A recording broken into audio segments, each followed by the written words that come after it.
So as of the latest chapter of Eden Zero, I feel like Poseidon Shura is one of the best villains, if not the best villain that Mashima has ever created.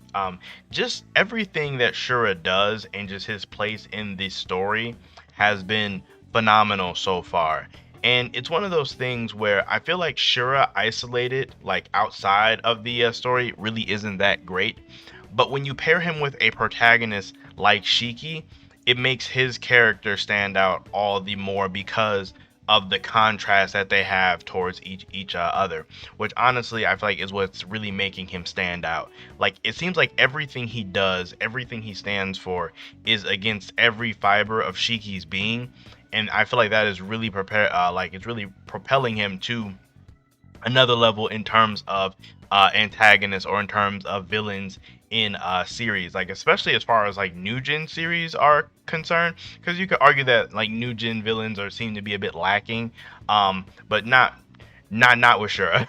This Shura is a menace. Like Shura is crazy, and even from his very first introduction, when he first just like straight up murdered those two girls for literally no reason, like for no reason at all, just to show off that like he can make an example out of people. And one thing that I really do love about him is I feel like over the course of this entire like I guess narrow 66 arc, Shiki's multiple encounters with Shura are going to change Shiki, and I feel like that's what really will make a great villain or a great antagonist, is when their existence in the story or their interactions with the main character changes the main character to make them something different or make them view the world differently. I feel like once you reach that level, there's no denying it at that point. Like you could easily say like a prime example is with Naruto and Pain. After Naruto's run-in with Pain, You asked me why I'm doing all this. But even if I told you why, I doubt very strongly that the knowledge would change anything at all. But let's say that I take the time to explain it to you. What do you think would happen then?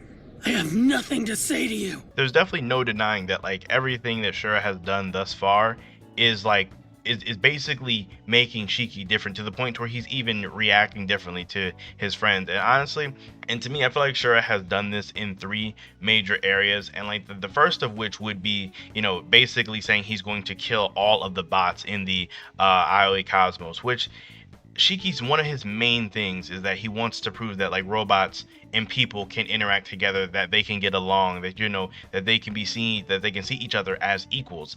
And Shura, time and time again, has shown that he views them as the like inferior race, and basically through the all link is going to do a mass genocide on them. So Shiki is 100% against that. So even before he had even met him, Shura was already completely against, like they're already fated to be against each other. And one of the second ways is that like he's basically beaten Shiki in terms of like they already fought. And you could argue that if Shiki might have went overdrive, it might have went a little bit better, but in the first initial encounter, sure, kind of won that one. I mean, granted, he did send a bunch of robots to kind of blow themselves up on Shiki, which is kind of like a grimy move, but it just further pushes at how much Shura really does not care, to the point to where he even offered to be Shiki's friend. And has been a reoccurring thing for Shiki. Shiki asks everyone. He asks everyone to be his friend. But the fact that the first time he ever turned it down was Shura is kind of crazy, because it just shows that like even Shiki, even he realizes that this character that is Shura is just so dark and so twisted, just so purely chaotic, that he just really does not want to associate him.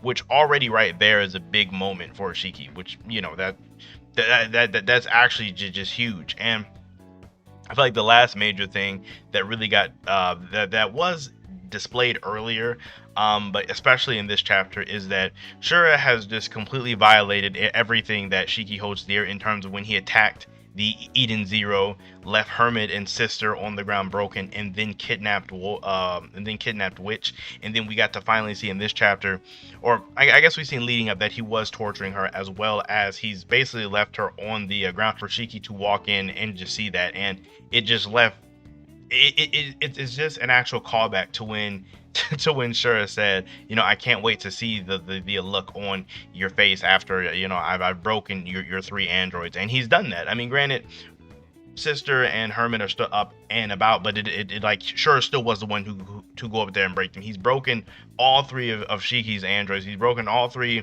of the original Shining Stars, and honestly, there's nothing really left for him to do to Shiki outside of like start just killing his friends. When you have a character that is just taking everything from the main character at this point, like it just attacked all of his principles, I feel like it's just undeniable that like Shura is just a menace. Like honestly, like I said, when you compare him to a lot of the new gen villains, I feel like he holds up really well. Like when you compare Shura to say like any of the villains into like Black Clover, where the villains kind of are a bit lacking there, or when you compare him to say My Hero with like Shigaraki, where Shigaraki's kind of just riding the like coattails of like All For One, or you can compare him to Muzan in Demon Slayer, who's extremely mid. It's like Shura holds up really well, like when you match him up against all these other villains, just because of what he means to the main character and because of what he means to the story. Honestly, there's basically no denying that Shiki will be a different character after dealing with Shura, so I feel like he definitely deserves that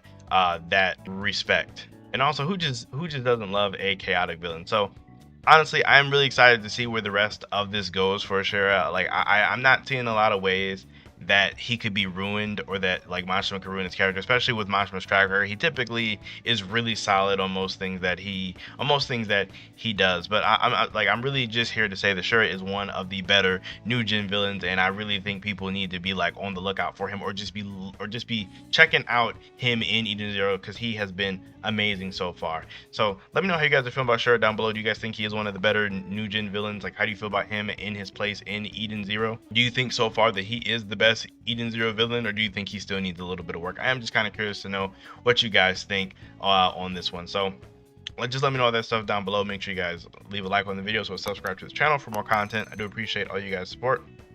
And with that, I will see you all in my next video.